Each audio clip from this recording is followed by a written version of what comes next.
민호 씨, 오늘 아침 출근길에 지하철 2호선에서 사람들한테 얼마나 치였는지 몰라요. 정말 발 디딜 틈도 없더라고요. 그러다 문득 이런 생각이 들었어요.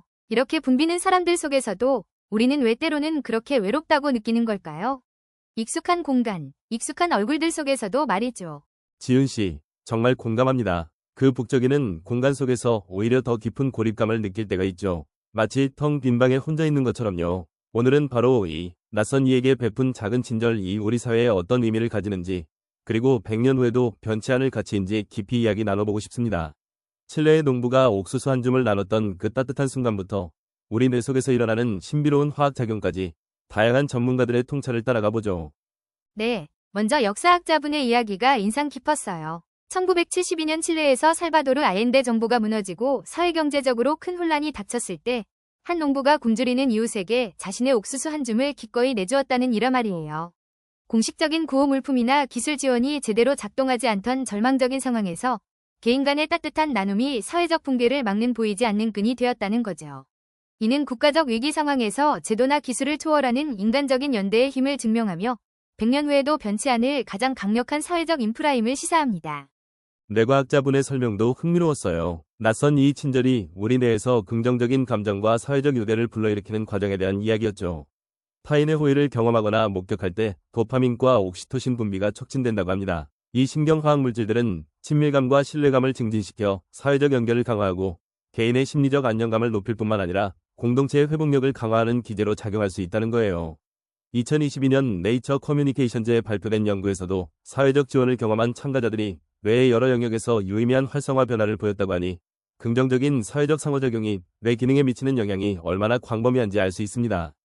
하지만 이런 따뜻한 이야기들에 대해 비판적인 시각도 존재합니다. 역사학자분의 칠레 농부 이야기는 단순한 감성팔이일 뿐 국가적 위기 상황에서 보이지 않는 끈이 되었다는 주장은 과장이라는 비판이 있었죠. 개인의 선행이 사회 붕괴를 막는 가장 강력한 사회적 인프라라는 결론은 지나치게 낭만적이며 100년 후에도 변치 않을 것이라는 예측은 근거 없는 낙관론일 수 있다는 지적이었어요. 뇌과학자분의 설명 역시 진부하다는 비평을 피할 수 없었습니다.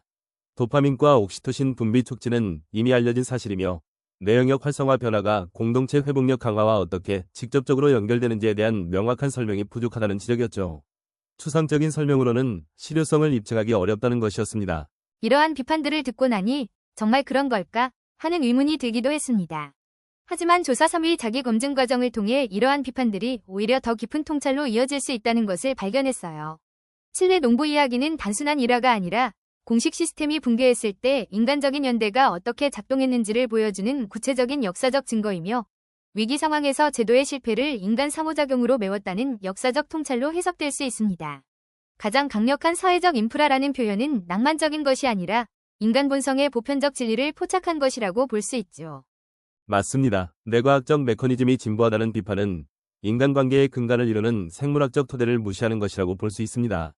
도파민과 옥시토신 분비는 낯선 이 친절이 뇌에서 작동하는 기본적인 신경화학적 메커니즘이며 뇌의 보상회로 활성화는 개인의 긍정적 경험을 증폭시키고 이는 사회적 유대감 강화로 이어진다는 논리적 연결고리를 무시하는 것이죠. 네이처 커뮤니케이션즈 연구 인용은 복잡한 뇌과학 연구 결과를 일반 대중이 이해하기 쉽게 설명하려는 과학적 근거 제시 노력으로 볼 수 있습니다.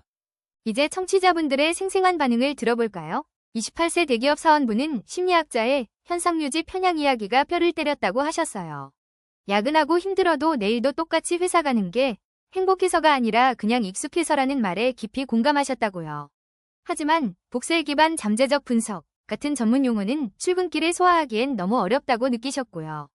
45세 중소기업 사장님은 미래학자의 10년 후 지금 관계에 투자하지 않으면 극심한 고립과 우울이라는 기회비용을 잃게 될 것이라는 말이 가슴에 꽂혔다고 하셨어요.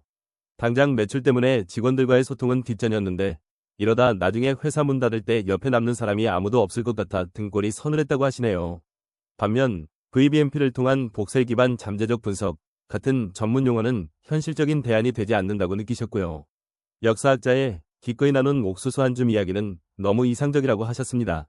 네, 두 분 모두 복잡한 전문 용어에 대한 어려움을 토로하셨는데요. 뇌과학자분의 이야기를 좀 더 쉽게 풀어보자면 낯선 사람에게 친절을 베풀거나 받으면 우리 뇌에서는 기분 좋아지는 호르몬인 도파민과 옥시토신이 나와요. 마치 맛있는 음식을 먹거나 사랑하는 사람과 포옹할 때처럼요. 이런 긍정적인 감정은 우리가 서로를 더 믿고 가까워지게 만들고 결과적으로 우리 사회 전체를 더 튼튼하게 만들어준다는 의미로 이해할 수 있습니다. 그리고 경제학자분의 통찰도 빼놓을 수 없죠. 낯선 이에게 베푼 밥 한 그릇이 단순한 선행을 넘어 100년 후에도 변치 않는 강력한 사회적 자본으로 작용한다는 이야기였습니다. 2022년 서울시 연구에 따르면 연간 10만 원 미만의 소액 기부를 경험한 사람들은 그렇지 않은 사람들에 비해 삶의 만족도가 평균 15% 이상 높게 나타났다고 해요. 이는 단기적으로는 금전적 이득이 없더라도 공동체 내에서의 신뢰와 연결성을 증진시켜 장기적으로는 예상치 못한 도움이나 기회로 이어질 수 있음을 시사합니다. 이러한 보이지 않는 자산은 기술 발전만으로는 대체할 수 없는 인간 고유의 연결망을 강화하며 예측 불가능한 미래 사회에서 중요한 회복 탄력성으로 작용할 수 있다는 것이죠.